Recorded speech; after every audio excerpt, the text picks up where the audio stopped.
Hours after a truck plowed along a Manhattan bike path on Tuesday, Americans returned to a debate that has become a vessel for some of the most contentious questions dividing an increasingly polarized society. When is an attack terrorism? A month ago, when a gunman opened fire on a crowd of concertgoers in Las Vegas, killing dozens and wounding hundreds, the attack was not broadly branded an act of terrorism. But that label was immediately attached to the attack on Tuesday that killed 8 people, setting off another round of a fierce national debate. On the surface, this could be considered a straightforward question of motive. Terrorism is defined as an attack on civilians meant to frighten a larger community for political purposes.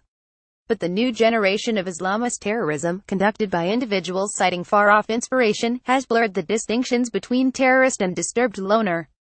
So have recent mass shooters who show signs of both mental illness and an attachment to vague ideological causes.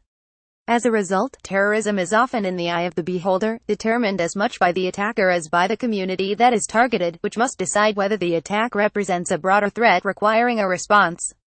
Each attack, then, quickly sets off a zerosum debate over the related issues of gun control, immigration or religious tolerance, some of the most divisive issues in the country litigated in a moment of national duress.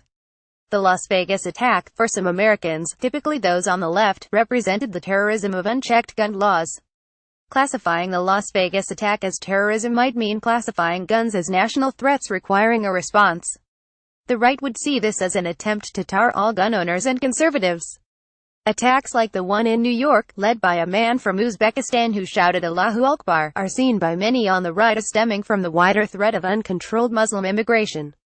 If it is an act of terrorism, as Mayor Bill de Blasio and others have defined it, then the attacker cannot be dismissed as a disturbed loner. More than 16 years after the September 11th attacks, many Americans, particularly on the left, are questioning the readiness with which lone Muslims are defined as terrorists while lone non-Muslims are deemed mass shooters. Even if the label fits in individual cases, they say, the inconsistency suggests a tendency to see Muslims as part of a hostile fifth column and white male killers as exceptions. Defining terrorism, then, has become another way of debating who belongs and whose concerns matter, and at a moment of perceived danger, when listening is hardest and shouting can feel necessary. It has become a perfect vessel for Americans' growing tendency to see their political opponents as not merely fellow citizens with whom they disagree, but as threats to their safety and security. That is a recipe for increased polarization and hostility at a moment when Americans are already dangerously divided.